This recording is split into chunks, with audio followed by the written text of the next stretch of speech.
Alors, Johanna, 23 ans, boxeuse professionnelle. Tes dernières ceintures ou tes derniers titres, c'est championne d'Europe et championne du Commonwealth, c'est ça? Oui. Ok. Est-ce que tu peux me parler un peu de ton parcours? En tant que sportif, j'ai commencé par la gymnastique. Étant enfant, j'ai fait de la gymnastique, j'ai commencé quand j'avais 7 ans. Et j'ai pu faire des compétitions en gym et tout, pas autant qu'en boxe, vu que j'ai pris la boxe plus au sérieux. Mais ouais, c'était un petit peu plus un loisir pour pouvoir me divertir et même tes parents ils vont pas t'avoir tout le temps à la maison. Du coup, après l'école, j'allais tout le temps à la gym. Ensuite, j'ai fait une pause avec le sport, je pense que de mes 11 ans jusqu'à mes 14 ans. Et après ça, j'ai commencé la boxe et je ne m'y suis pas mis au sérieux directement parce que ça aussi, je l'ai pris en tant que loisir grâce à une amie qui était dans ma classe. Et au final, bah, j'en suis là. C'est quand même fou parce que tu m'avais expliqué que tu étais allée à la base juste accompagner une amie à la boxe et C'est que tu es ça. tombée à la boxe, dans la boxe comme ça en fait. Ouais. Du coup, je cherchais un sport à faire. Je me suis dit, bah, je vais pas faire du foot, tout le monde en fait. En fait, je voulais vraiment faire quelque chose de différent où j'allais pas voir aussi les mêmes têtes. Et elle m'a dit, bah, tu veux essayer? Je connais une salle de boxe à Garges. Moi, j'habite à Sarcelles, c'est juste à côté. Et je l'ai accompagnée. J'ai essayé. Ça m'a pas tout de suite plu. En tout cas, j'ai pas été tout de suite emballée, mais je me suis dit, vas-y, continue, tranquille. On verra ce qui se passe. Et c'est ce qui se passe aujourd'hui, hein. Parce que c'est fou quand même entre la gymnastique et la boxe. Est-ce qu'il y a des points communs? Est-ce que tu en as trouvé? Des points communs, non, mais il y a quelques transferts qu'on peut faire. L'agilité peut-être? C'est ça. Ouais. Ouais. Ok. Donc j'imagine que quand tu passes de la salle de gym à la salle de boxe, Je suis perdue. Et en plus de ça, moi, dans ma tête, je me fais des films. Parce que comme je crois que je suis capable de tout, je me dis, ah ouais, je vais arriver à la boxe, premier cours, coucher tout le monde. Ça s'est pas passé comme ça. Ni le premier, ni le deuxième, ni le troisième. qu'est-ce qui fait que tu t'es accrochée alors? T'as aimé? Euh, En fait, je sais pas, c'est comme si j'ai senti que j'allais y arriver, vu que on va pas se mentir, j'ai vu des exemples. Il y avait deux filles à la salle déjà avant moi et elles se débrouillaient pas mal. Donc je me suis dit, pourquoi pas moi? Ok. Donc tu as commencé, tu avais quel âge? 14 ans, 14 ans. ouais. Ok. Et donc depuis 14 ans, tu t'es pas arrêtée jusqu'à aujourd'hui? Jusqu'à aujourd'hui, ouais. Ok, incroyable. Quand on est sportif, on fait attention à son alimentation, à son sommeil, à tout ça, tout ça. Du moins, on essaye, c'est ça? On essaye, hein, on essaye de faire du mieux qu'on peut. Ok. Tu m'as parlé d'un camp d'entraînement avant des sessions de boxe ou des combats de boxe importants qui Ouais. durent 9 semaines, c'est ça? C'est ça. Normalement, enfin, ça dépend des gens en fait, ça dépend comment tu te sens. Moi, j'aime bien faire 9 à 8 semaines pour avoir 2 semaines de fitness et 6 semaines où après, on est vraiment dans le dur. Mais ça dépend. Beaucoup de personnes aiment avoir plus, mais moi, c'est vraiment ce qui me convient. C'est ce qui te correspond. Ouais. Ok. Et ça veut dire que pendant ces 9 semaines, tu t'entraînes combien de fois par jour? Combien de fois par semaine aussi? Pendant ces 9 semaines, 4 fois par jour, donc on va dire pendant les jours ouvrés, je suis à 3 fois par semaine, je suis à 3 fois par jour, et après, les autres jours, je suis à une fois. Ok. Donc tu t'arrêtes jamais en fait? Non. Pas de jour de récup? C'est Pendant ça. ce camp d'entraînement-là, aucun jour de récup? C'est ça. En fait, il n'y a Ok. pas de jour de récup où on fait rien. Mais vu qu'on s'entraîne 3 fois par jour, le jour où tu t'entraînes une fois, tu te sens vraiment reposé. Tu vois? Je vois que les standards sont là en fait. C'est ce que je me dis aussi. Je me Ok. dis, mais t'as pas de jour de repos. Mais en fait, quand je m'entraîne une seule fois par jour, je suis bien, je suis reposé de fou. Ok. Alors, à côté de ça, il y a aussi tout un travail autour du mindset. Ouais. Moi, je t'ai découverte, Johanna, alors je ne suis pas très boxe, mais je t'ai découverte en fait sur une vidéo, un portrait de toi, où tu disais énormément de choses hyper percutantes, dont une où tu disais j'aurais réussi le jour où j'aurais permis à d'autres femmes de rêver et en C'est ça. gros de s'accomplir et d'utiliser leur potentiel. Ouais. Et quand on a discuté, tu m'as dit qu'en fait, toi, la boxe te rendait forte, te rendait confiante et le travail que tu faisais autour, bah, c'était ça qui te générait toute ta confiance. C'est ça? exactement ça. En fait, le mindset, pour moi, c'est le socle. Et sans ça, je pense que je vais nulle part. Et du coup, je réussirai quand j'aurai permis aux autres de rêver, c'est de forger leur mindset et pouvoir poursuivre dans ce qu'elles aiment faire et pas ce qu'on leur impose de faire. Complètement. Est-ce que quand tu te prépares pour un combat ou quand tu te prépares pour un moment important clé de ta carrière, est-ce que tu as un genre de sas de visualisation? On entend beaucoup de sportifs parler de ça, de la visualisation, de la préparation mentale. Comment ça fonctionne pour toi? J'ai pas de préparation mentale, on va dire conforme, avec un préparateur mental qui vient pour me poser des questions. Mais je visualise l'arbitre en train de me lever la main et ce, avant chaque combat. En fait, pour moi, ça peut pas se passer autrement. Et je vais faire je vais tout faire, je vais fournir tous les efforts pour y arriver. Tu me disais aussi que tu avais cette vision long terme Ouais. et tu avais aussi conscience de toutes les étapes intermédiaires qu'il te fallait pour y arriver. Et tu m'as dit une phrase que j'ai trouvée vraiment, mais alors il y en a eu beaucoup, hein, très inspirante, mais celle-là c'était je ne vois pas les échéances, je vois les opportunités et C'est toutes ça. les opportunités sont à saisir. C'est exactement ça. Pour moi, en fait, chaque combat, c'est une opportunité pour aller vers mon objectif final. Et je vois vraiment ma carrière comme un chemin, parce que je viens pas au premier combat, j'ai une licence, est-ce que je peux boxer pour un championnat du monde? Ça se passe absolument pas comme ça. Mais je sais que pour y arriver, il y a plusieurs étapes. Le chemin traditionnel, en tout cas, il veut qu'on parte d'un point A pour arriver à un point B. Mon point A, pour moi, c'est mon championnat de France. Et mon point B, c'est de réunir toutes les ceintures en même temps dans ma catégorie de poids. Ok, donc ça c'est l'objectif long terme, c'est l'objectif qui dépasse les JO aussi. C'est l'objectif qui dépasse les JO, exactement. Pour moi, ça, c'est plus qu'une médaille olympique. Donc être la seule détentrice de tous les titres de ta catégorie. En même temps, En même en fait, quand je suis championne du monde, il n'y a personne qui peut se lever, même le quart d'un petit doigt, pour dire « Ah, bah moi, non, C'est l'objectif. c'est ça. » Ok. Est-ce qu'il y a une différence pour toi entre pro et amateur dans ta tête, dans ton mindset, dans ta posture mentale?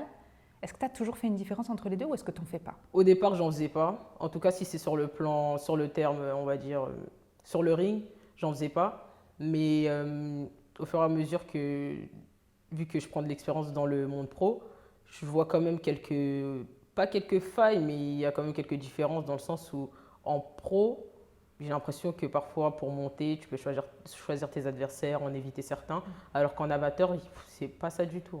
Tu arrives à la compétition, tu arrives lundi, un tirage au sort mardi, tu boxes mercredi, on ne te demande pas ton avis.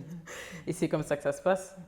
C'est ce que tu m'avais dit. Tu m'avais dit qu'en fait, pour toi, ce n'était pas une personne qui avait un palmarès avec 0 défaite. Ça ne voulait pas dire forcément qu'il était bon. Exactement, ça veut rien dire du tout. Parce que tu peux avoir boxé 20 fois la même personne, une personne que tu as battue. Or que si tu fais la même chose en amateur, tu fais par exemple tes 20 premiers combats, tu me dis que tu as fait des sorties internationales, tu as fait 20 combats, 0 défaite, franchement, je t'applaudis. En pro, je vais aller sur BoxRec, je vais regarder qui est-ce que tu as boxé, ce que tu as fait. Parce que, en fait, là, il y a une mentalité qui s'est installée, c'est je protège mon palmarès, je protège mon zéro. C'est comme ça qu'on le dit, je protège mon zéro. Mais moi, je ne protège pas mon zéro. Parce qu'en fait, ton zéro, il peut même te freiner en fait, à ne pas saisir certaines opportunités. Et je trouve ça dommage. C'est exactement là où j'allais en venir. C'est que tu m'as dit, moi, j'ai absolument pas cette mentalité de protéger mon palmarès. J'ai absolument pas peur de m'exposer. J'ai absolument pas peur d'ouvrir ma garde. Parce qu'en fait, et on arrive à la question de la zone de confort et de la prise de risque, je ne pourrais pas avancer et apprendre si je ne me mets pas en danger quelque part. C'est ça. Ouais, pour moi, il faut absolument se mettre en danger. Et en plus de ça, de toute façon, tu prends un risque déjà en montant sur le ring. Tu prends même un risque à l'entraînement. Donc, pourquoi pas le prendre jusqu'au bout, ce risque-là? Et si ce risque-là, il peut permettre de monter, parce que c'est pas parce que tu perds qu'ensuite, tu n'auras pas d'autres opportunités. Et parfois, même la visibilité, ça sert beaucoup en boxe. Et si tu as fait une bonne prestation sur un grand plateau face à un bon adversaire, je pense que tu es plus méritant que d'avoir pris, comme on les appelle, les chèvres et avoir fait un bon combat, mais au final, il t'a mené à rien. Et ça me ramène à la question suivante. Est-ce que l'échec, pour toi, c'est quelque chose de négatif? Comment tu le perçois? L'échec, avant, ouais, c'était un truc de fou. Hein. Je voyais l'échec en mode, mais c'était l'apocalypse, il fallait plus me parler. Moi, je faisais des dépressions de 7 jours. Hein. Je peux pleurer 7 jours non-stop à cause d'une défaite.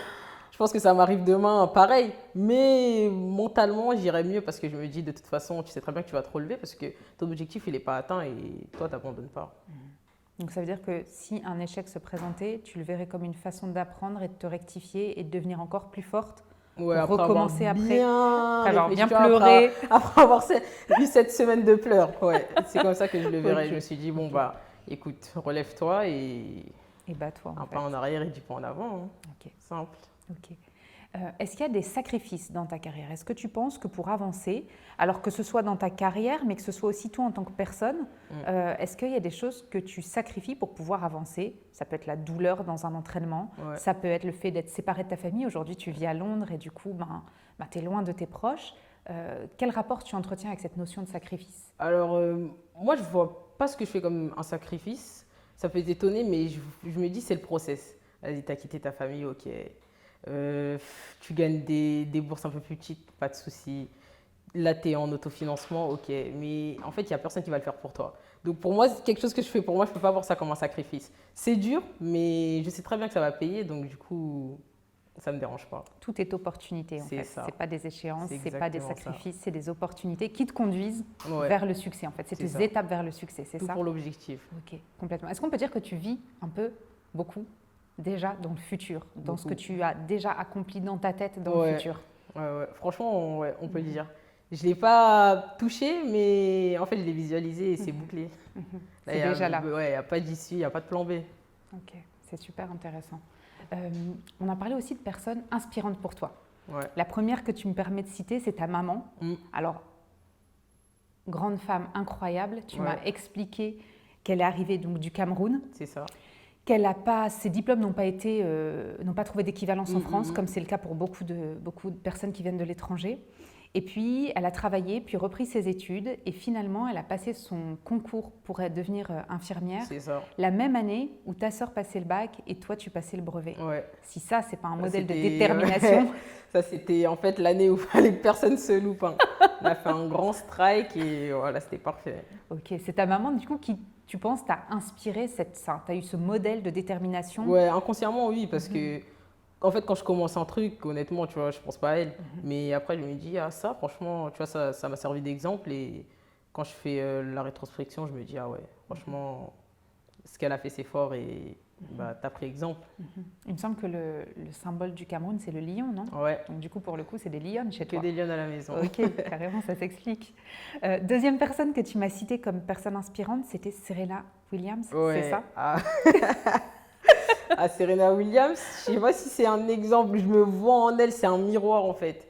J'ai regardé en fait une émission où elle était, un reportage sur Netflix où elle était et en fait le reportage de base il était axé sur son coach et j'ai vu comment elle était avec son coach et je me suis dit ah ouais, elle est relou de fou. Et je sais qu'à la salle on pense ça de moi et même moi dans ma tête des fois je me dis mais en fait t'es relou. Donc le gars, il te parle, tu sais qu'il a raison, mais tu argumentes toujours. Ok, tranquille, il n'y a pas de souci. Mais non, franchement, c'est quelqu'un qui m'inspire beaucoup. Et déjà par son palmarès, tout ce qu'elle a pu accomplir, sa résilience aussi, sa détermination, et aussi le fait qu'elle est prête à affronter tout le monde. Et ça, c'est quelque chose de fou parce qu'elle aussi, elle ne protège pas son palmarès. C'est ce que tu me disais, elle était prête à affronter sa sœur. Sa sœur, c'est un truc de fou. Donc ça dit beaucoup, quoi. Ah ouais.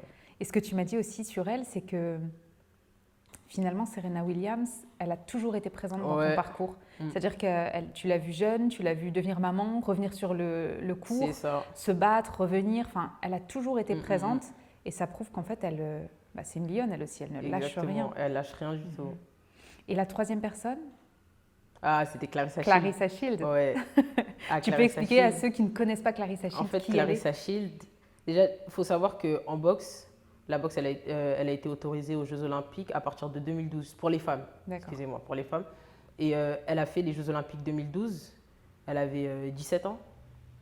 Et après ça, en fait, ils ont mis comme règle que si on n'était pas majeur, on ne pouvait pas participer aux Jeux Olympiques. Mais elle a remporté la médaille d'or, elle avait 17 ans. Ensuite, elle est revenue à 21 ans aux Jeux Olympiques de 2016. Donc déjà là, ça c'est un truc de fou. Ensuite, elle a été championne du monde en amateur, championne d'Amérique. Logiquement, les États-Unis, bon, il n'y a plus personne qui parle avec elle. Et en pro aussi, elle a tout cassé. Et carrément, moi, je pense que là, elle a un moment où elle s'ennuie. C'est devenu le niveau. Donc, si tu veux me battre, sois minimum moi. Je sais pas si... en fait, je sais pas si tu comprends ce que je veux dire. C'est si tu veux me battre, sois minimum moi. J'ai toutes les ceintures. Ça veut dire qu'en fait, j'ai pris les plus grandes ceintures. Et tellement je m'ennuyais, en fait, tellement je suis les niveaux, je suis même partie chercher les petites qui ne me servent absolument à rien. Mais juste pour dire que je les ai, je suis partie les chercher. Ah ouais, personnalité hors norme. Incroyable. Et tu m'avais expliqué sur son parcours qu'en fait, elle, déjà de base, elle n'était pas forcément boxe, mais sa sœur, elle ouvrait beaucoup sa bouche. C'est ça. Et pour défendre sa sœur, elle a dû beaucoup se battre pour la défendre. En fait. C'est exactement ça. En fait, du coup, elle est venue à Londres et j'ai eu l'occasion d'échanger avec elle. Super. Mais on parlait un petit peu d'où on venait. Elle vient de Flint, dans le Michigan, aux États-Unis. Et en fait, c'est un endroit. Ah non, mais on parle de la France, des banlieues et tout, mais Flint, c'est incroyable. Genre, en 2023, l'eau courante, c'est chaud. Et du coup, elle me parlait de là où elle venait, que sa sœur, elle avait des problèmes avec la drogue, son frère en prison, et qu'elle, elle a commencé la boxe parce qu'en fait, c'est sa grande sœur. Sa grande sœur, elle s'embrouillait avec tout le monde, mais quand il fallait se battre, c'était chaud. Et en plus, c'est ta grande sœur, tu vois, quand même. C'est la honte si ta grande sœur, elle se fait frapper. Du coup, elle défendait sa sœur tout le temps. Et un jour, bah, elle est partie à la salle parce qu'en fait, vu les conditions, elle n'allait pas tout le temps à l'école aussi. Elle est partie à la salle et elle a commencé à Et se son mettre à la papa, il boxe. était boxeur aussi, c'est pas ça? Ouais, son père, il c'est lui a un appris. ancien champion de Bark Knuckle, c'est de la boxe mais sans les gants. D'accord. Et du coup, lui aussi, il l'a suivi, il l'a motivé dans le parcours. Et de toute façon, tu peux voir, en consulter son Instagram, elle est très, très, très famille. Même malgré tout, elle est très, très famille. Et ce que j'aime aussi chez elle, c'est que j'ai appris à l'aimer. En fait, au départ, quand je la voyais, je me disais, ah ouais, mais toi, t'es trop vénère, t'es relou, tout le temps en train de crier et tout. Mais en fait, j'ai compris d'où la colère venait. Et ensuite, j'ai pu comprendre parce que tu habites dans ces conditions-là, dans un endroit comme ça, tu te dis, ah ouais, faut vraiment que je fasse quelque chose. Et quand, en fait, tu as des opportunités comme ça qui se présentent comme des championnats du monde, des Jeux Olympiques, tu es obligé d'y aller avec toute ta rage parce qu'en fait, toute ta vie, c'est un loupé, mais là, tu n'as pas le droit de te louper. Et elle a changé sa vie maintenant. Elle peut même reverser des fonds à sa ville, juste par rapport pour que les habitants de la ville aient l'eau courante ou de l'eau potable. C'est ce que tu me disais, il y avait cette partie-là aussi chez elle qui t'inspirait, le fait qu'elle revienne là où elle habitait et qu'elle essaye d'être utile et qu'elle participe, comme tu disais, à l'amélioration des conditions de vie de C'est exactement ça. bah, et de ça, je sa trouve ville, ça en super fait. fort. Franchement, je trouve ça super fort parce que tu peux réussir et te dire ah bah moi je m'en suis sorti, c'est cool, mais participer aussi au bien-être de ta communauté, c'est magnifique. Il me semble que c'est un aspect aussi qui t'anime toi en tant que Ouais. personne. Tu as le projet d'être utile aussi à toutes les personnes qui pourraient avoir besoin de s'insérer sur le marché du travail, c'est ça? Des personnes qui peuvent s'insérer juste dans la société parce que je pense que c'est pas une histoire de on nous aime pas, c'est plus une histoire de code. Et parfois, quand les codes ne matchent pas, le cadenas il se débloque pas. Hein. Et du coup, moi, ce que j'aimerais faire, c'est juste pouvoir mettre des personnes haut placées qui ont les codes de ces personnes-là qui n'arrivent pas à s'insérer et que les deux s'entendent et au final, on crée une société plus ou moins homogène. Johanna, dans ta pratique de la boxe, tu m'as dit que ton mindset, c'était toucher sans se faire toucher. C'est ça. Et du coup, ça veut dire que des fois, il va falloir que tu ouvres ta garde et que tu prennes le risque de t'exposer, mais ça nécessite qu'au préalable, tu aies travaillé le geste parfait pour pas te tromper. Le geste parfait parce que après la victoire, il faut des photos. C'est vraiment comme ça que je le pense. Mais honnêtement, déjà, prendre des coups, ça ne m'enchante pas. Il faut se protéger. Mais tout en étant protégé, je prends quand même le risque, juste pour toucher mon adversaire. Et parce que ce que je veux, c'est gagner, de m'ouvrir. Et je sais que le geste parfait, je peux le faire. Donc, je me permets. Et tu te permets parce que tu as aussi beaucoup travaillé derrière, cette confiance en toi, tu la puises là en fait, c'est ça, dans tout ce travail que tu as fourni? Dans tout le travail, les entraînements et en fait je me dis, tout ce que tu as fait, tu ne peux pas avoir fait ça pour rien et quand tu montes sur le ring, en fait, il faut que tu donnes tout pour qu'en descendant, tu ne regrettes rien. Johanna, je t'ai posé la question de savoir à ton âge, est-ce que c'était pas difficile de gérer ces distractions? Est-ce que c'était pas difficile d'avoir un emploi du temps serré pour pouvoir... se concentrer sur la victoire. Et tu m'as répondu qu'en fait... En fait, les distractions, même, elles ne m'appellent pas. Du coup, en fait, je suis tombée dans la boxe assez jeune déjà. Et j'ai un entourage assez boxe. Du coup, ça m'aide. Et les distractions, franchement, c'est pas quelque chose qui m'attire. Moi, si j'ai trop fait la fête, c'est que je suis restée tard à un combat de boxe ou quelque chose comme ça. En fait, c'est toujours en lien avec la boxe. Du coup... Je manque pas de distractions et je suis pas à la recherche et les distractions ne m'appellent pas, hors boxe surtout. Donc, Oui, c'est ça, ce que tu m'avais dit, c'était que le maximum que tu puisses faire, ce serait, et que tu as déjà fait, c'est faire une nuit blanche parce que tu regardais un combat de boxe. Et finalement, tu alimentes toujours ton état d'esprit, ta pratique, tu te perfectionnes, même dans les distractions qu'il pourrait y avoir en dehors de ton temps d'entraînement. En fait. Ouais, c'est exactement ça. Du coup, ça me permet de déjà rester dans le cadre et en fait, il n'y a pas cette culpabilité-là de se dire « Ah, j'ai trop fait la fête » ou quelque chose comme ça. Je pense que ça aussi, ça aide beaucoup même à la performance. Johanna, c'est quoi la réussite pour toi? Pour moi, la réussite, c'est continuer de progresser. Franchement, le progrès, je mets ça en premier plan parce que, comment dire, c'est pas parce qu'on progresse déjà qu'on performe toujours, mais savoir que tu as une marge de progression, que tu es en constante évolution, ça fait plaisir parce que tu te dis que déjà tu fais pas tout ça pour rien. Et vu qu'autour il y a des facteurs que tu contrôles pas, tu peux pas toujours matérialiser ce progrès-là. Mais savoir que tu es toujours en train de progresser, pour moi, c'est primordial. Parce que si tu progresses pas, franchement, autant arrêter. Il y avait une chose aussi que tu m'avais dite par rapport à ça, c'est que il faut apprendre le lâcher prise. Ouais. Et c'est pas quelque chose avec lequel tu étais très confortable au Pas début, trop tu as dû amis, hein. l'apprendre. Ah ouais, moi, le lâcher prise, on n'était pas amis. Je sais pas, je l'avais rangé dans quelle poche, mais je voulais pas trop en entendre parler. En fait, en boxe, déjà, sur le ring, vous êtes deux. Et ce que l'adversaire fait, tu n'en es pas maître. Donc, on me disait, ouais, mais t'as progressé, ouais, mais t'as progressé. Ouais, mais du coup, pourquoi je suis pas sur le podium? Tu vois, mais après, quand on réfléchit, ça, c'est pas toi qui le gères. Si ton adversaire il est meilleur, malgré le fait que tu aies progressé, peut-être que tu l'as déjà boxé avant, tu as fait un meilleur combat, c'est aussi de la progression. Mais c'est, ouais, le lâcher prise, en fait, c'est vraiment faire abstraction du fait que le progrès ne se matérialise pas tout de suite. Mais toujours garder en tête que t'inquiète pas, tu progresses pas pour rien et qu'un jour ou l'autre, ça va payer. L'anecdote que tu m'avais donnée, c'était de te dire, mais moi je m'entraîne fort, dur, Ouais. etc. Je sais tout ce que je fais. Et des fois, je vois des personnes qui progressent plus ou qui ont plus de résultats que moi. Et tu as tendance, et c'est humain, à te comparer dans un Ouais, premier temps, à bien dire, mais sûr. pourquoi eux ou elles, oui, et Bien pourquoi sûr. moi, non? Ouais, Et qu'en fait, après, tu es arrivé à la conclusion de te dire, il y avait des choses que je contrôle, il y a des choses que je ne contrôle pas. Et notre timing, on ne le c'est contrôle ça. pas, il faut juste lui faire confiance et continuer à travailler fort. Et tôt ou tard, il y aura un déclic, il y aura C'est un ça. déverrouillage quelque Ouais. part qui me fera passer à l'étape d'après, en fait. Ouais. Et tout n'est que opportunité, comme tu le disais. Exactement. Et en fait, même si on n'aime pas la comparaison, déjà dans la vie, on est obligé, et dans le domaine dans lequel on est, le sport, tu es obligé de te comparer parce que sinon, en fait, tu fais ta compétition contre qui?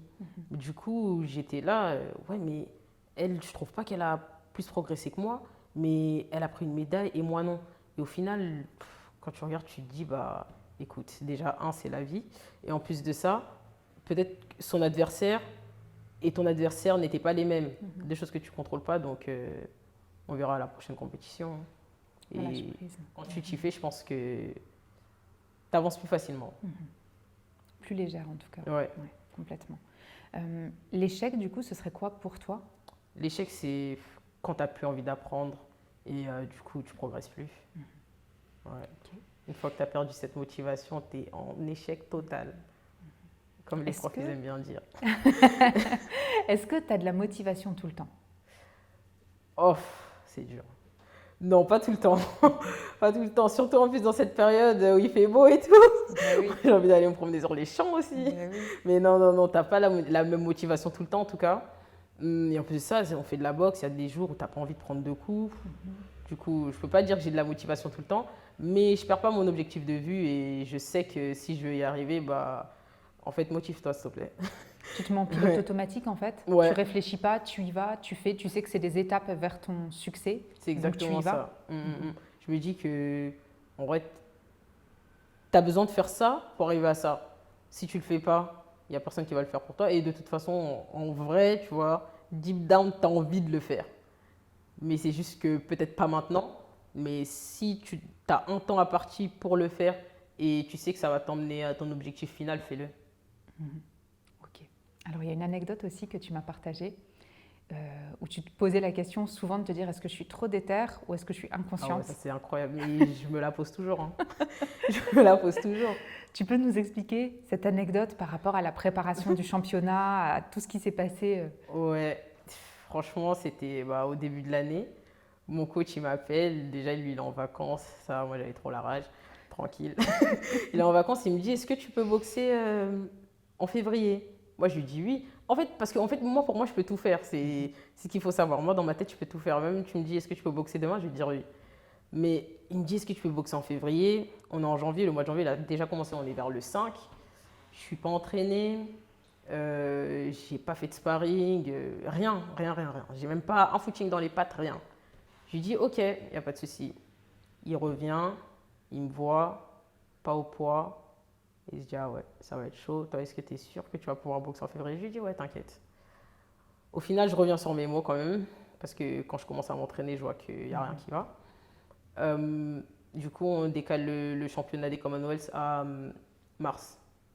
Je commence à m'entraîner et il faut savoir qu'en boxe, quand on n'a pas de promoteur, c'est un petit peu compliqué. Il faut pouvoir financer les combats, surtout quand on veut les organiser. Et le combat du Commonwealth, c'était le cas. Du coup, mon adversaire, il fallait payer les billets d'avion, il fallait payer l'hôtel. En fait, il fallait tout prendre en charge, tout le combat en charge. Pas l'événement, mais le combat. Et à un moment, moi, je me retrouve à 2 semaines à pas tout avoir. Il fallait réunir la somme de 9000 livres et j'ai pu mettre des économies, trouver des sponsors et j'étais arrivé à 8000. Ensuite, je savais en fait que j'allais trouver toute la somme en vendant des places, mais le problème c'est que le promoteur de la soirée, lui, il a besoin de l'argent avant d'organiser, logiquement, parce que lui aussi, c'est des dépenses pour lui. Du coup, on m'appelle, on me dit ouais, Johanna, est-ce que tu es sûre que tu vas trouver l'argent genre une semaine avant le combat? Moi, je dis, bah, en vrai, dans ma tête, oui. Mais là, tout de suite, je peux pas te dire oui. Parce qu'en fait, si ça se passe pas comme ça, moi, j'ai pas les épaules pour avoir toutes ces remontrances-là. Donc, je dis, bah, attends, là, tout de suite, je peux pas te donner la réponse. Mais en vrai, oui. Ok, mon coach, il me dit, ok, il n'y a pas de souci. Il parle avec le promoteur, il dit, non, c'est mort et tout. Moi, je veux l'argent avant qu'elle boxe et avant qu'on valide le combat. Donc, ok. Et sachant que moi, si tu me donnes pas de date, tu me dis rien, moi, le poids, j'y pense pas. Hein. Et ça, on a une pesée de contrôle. Et la pesée de contrôle, il faut la faire 3% au-dessus du poids de combat. Donc, je dois peser 55 kilos à la pesée de contrôle. Moi, je me balade 59, 58, tranquille. Ok. On m'appelle 2 jours avant la pesée de contrôle. J'avais 2 kilos pour la pesée de contrôle, mais ça me fait 4 kilos pour le combat. Et, mon coach, il m'appelle, il me dit ah, le promoteur, il a accepté que tu lui passes le reste de l'argent après et tout. Il dit ah ouais. Ouais, mais du coup, vu que moi, j'avais pas l'argent, j'étais en mode bon, bah, tu vas quand même boxer, t'inquiète, mais peut-être pas pour le titre. Et si tu boxes pas pour le titre, il n'y a pas de pesée de contrôle. J'étais comme ça, je me suis dit ah ouais, vas-y, t'inquiète, tranquille. Alors que dans ma tête, j'étais en mode mais comment tu vas faire? Il te reste 2 jours en fait pour perdre 2 kilos et quelques. Parce que tu vois, moi aussi, je fais des arrondis. 2 kilos et quelques, ok, tranquille. Donc je me dis, vas-y, hein, fais-le. Donc je fais, premier jour, je mange rien, je bois que de l'eau. Je me sens bien, en forme, tout. Deuxième jour, pareil, j'arrive à la pesée de contrôle. Le truc, c'est que tu n'as pas mangé pendant 2 jours. Si tu manges la vraie pesée, tu vas la louper. Et là, c'est grave pas drôle.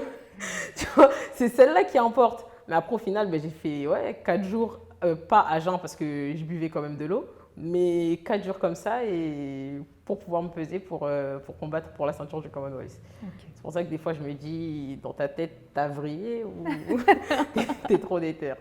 Tu trouves des solutions en tout cas. Ah, tu vas vers tes objectifs. Ça, il faut. Ouais. Il n'y a personne qui te fait vaciller, quoi. C'est ça. Ok.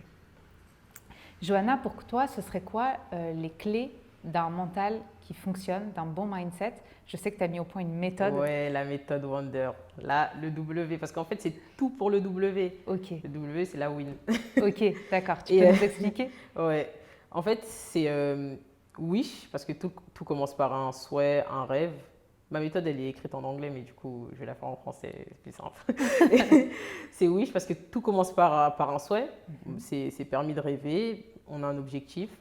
Ensuite, work, parce qu'on sait très bien qu'on va travailler pour et qu'on n'a jamais rien sans rien. Wait, parce qu'il y a des choses qu'on ne contrôle pas. Même si peut-être que toi, tu as planifié peut-être de combattre pour cette ceinture à cette date-là. Je prends mon exemple en boxe, mais ça vaut pour tout le monde. Tu as prévu d'avoir cette opportunité-là ou cette échéance-là. À ce moment-là, tu n'es pas maître de tout ce qui se passe. Donc, wait. Ensuite, wrestle, parce que quand l'opportunité se présente, du coup, là, il faut vraiment charbonner, il faut travailler, il faut mettre les bouchées doubles parce qu'on n'a pas envie de se louper et de wait encore, parce que là, Et en plus de ça, tu casses la méthode Wonder en faisant ça. Du coup, moi, ça ne me plaît pas trop. Et ensuite, Wonder, parce que quel que soit le résultat, bah, on recommence, on est toujours dans le questionnement. Qu'est-ce que j'aurais pu faire mieux? Qu'est-ce que je vais faire pour la suite? Et ainsi de suite. Ok, C'est un cercle vertueux normalement si on casse pas et on wait pas too much. Ok, super, super intéressant. C'est la méthode que toi tu appliques en tout cas au quotidien et que tu conseilles d'appliquer pour toute personne qui va vers ses objectifs finalement. Toute personne qui va vers ses objectifs. Et en fait, c'est garanti limite. Je rembourse rien, mais c'est garanti. Ok, si on devait conclure par des phrases qui ont pu t'inspirer, il y a celle que ton coach te répète souvent. C'est ça, ouais. Too good to be normal. Ouais, too good to be normal. Too good to be normal. Parce qu'en fait, en fait, je sais très bien que j'ai le niveau pour atteindre ce que je veux faire. Donc, pourquoi tu veux être normal? Fais-le à ta manière, ose et t'inquiète pas, ça va payer. Complètement. Et une autre que moi j'ai retenue aussi, que je trouve excellente, tu sais de quoi je parle. Ah ouais, la bonne sieste, hein. Ouais. Tout commence par une bonne sieste. Ah ouais, moi quand en fait il y a trop de choses qui se passent, faut que ça se tasse. Donc laisse-moi dormir, tu vois, juste 1h, 30 minutes. Après, je reviens à toi. Même si c'est pour dire ce que j'avais pensé avant de dormir, mais faut que ça se tasse. On sait jamais. On sait jamais. Peut-être que pendant la sieste, il y a des choses qui se passent et au final, bah, la situation sera un peu plus claire. Mais ouais, c'est comme ça que je procède. Hein. Et tu m'as dit aussi que la sieste, des fois, elle te permettait de réaliser, parce que des fois, tu te disais, attends, qu'est-ce qui m'arrive? Et que souvent, tout arrive en même temps. C'est ça. Et ça te permettait de réaliser, de te dire, attends, mais c'est vrai, en fait, quand je me réveille, c'est toujours là, donc ce qui m'arrive, c'est vrai. En fait, je vais donner un exemple en boxe encore. Par exemple, si on va dire que tu dois boxer pour, on va dire que tu boxes pour le combat de ta vie. Et tu as juste, on va dire que tu es en sous-carte d'un gros combat. Ok. Et on dit que un des adversaires une des personnes qui boxe pour le plus gros combat est dopé. Ben là, c'est tout qui arrive en même temps pour toi parce que du coup, le main event, il n'a plus lieu. Du coup, ton combat aussi, il n'a plus lieu. Toi, en fait, ta préparation, elle tombe à l'eau. Et même ton adversaire, tu vois, il est venu pour rien. Et c'est, tu vois, que des événements comme ça en boxe. En boxe, tu as un truc qui arrive et ça peut... un effet domino. Du coup, pour réaliser ça, c'est mieux, tu dors un peu. On dort au lieu de pleurer, c'est mieux. Tu dors un petit peu et après, bah, pour le réaliser, c'est compliqué, c'est dur à encaisser, mais c'est par là que ça commence. Hein. Alors, Johanna, actuellement, tu es partie à Londres pour t'entraîner ailleurs. Est-ce que tu peux nous expliquer un petit peu cette nouvelle étape dans ta carrière? Du coup, Londres, c'est trop déter ou inconsciente encore. Hein. Honnêtement, je ne vais pas dire que j'ai fait ma valise du jour au lendemain, mais un peu quand même, dans le sens où, en fait, moi, j'étais en BTS MCO à l'INSEP, et honnêtement, j'aimais pas ce que je faisais. Mais je me suis dit, bon, c'est ta dernière année en BTS, finis là, et ensuite, bah, tu vois ce que tu fais. Parce que, faut savoir, de 2019 jusqu'à 2021, à l'école et même en boxe, c'était vraiment, vraiment compliqué pour moi. J'étais dans une période, mais horrible. Et ensuite, je faisais des recherches de sponsors sur LinkedIn et j'ai contacté un monsieur qui m'a dit, j'ai des contacts à Londres et tout, si tu veux, bah, tu peux essayer, là-bas il y a plus d'opportunités et tout. Je me suis dit, ok, bah, pourquoi pas. J'y suis allé une fois, j'ai fait la rencontre de mon coach avec qui je suis actuellement et franchement, ça m'a plu, j'ai accroché. Et j'ai accroché avec quasiment tout, à part la langue que je ne parlais pas. Mais sinon, j'ai vite accroché, je m'y suis vite fait. Et j'ai décidé de faire ma valise au mois de septembre et de venir. Hein. Franchement, j'ai demandé à personne. J'ai demandé à personne. Je me suis dit, vas-y, là, tu as fait plaisir à maman, tu lui as ramené un diplôme. Apparemment, pour rebondir, si il doit se passer quelque chose. Je sais pertinemment qu'avec ce BTS, je ne ferai même pas un rebond, mais tranquille. De toute façon, ce n'est pas le but. Comme tu as dit, pas de plomber. Donc, vas-y, fonce. Et donne tout, comme à chaque fois, donne tout et ça pourra que payer. Toujours dans cette mentalité de ce que moi j'appelle jump, en fait. C'est-à-dire que tu as une opportunité, tu sautes, tu ne te poses pas de questions. C'est ça. Et tu trouveras les solutions sur place. Tu ne parles pas anglais, c'est pas grave, ça s'apprend. Tu es dans un nouveau pays, c'est pas grave, je m'adapte. Et en fait, c'est une force incroyable de savoir faire ça. Franchement, je pense que c'est une force et bon, en tout cas, ça m'a servi. Et Londres, c'est le pays de la boxe aussi. Exactement. Est-ce que tu sens une différence entre l'univers de boxe Ouais. anglais par Tu rapport à sens vraiment que les Anglais, ils aiment la boxe.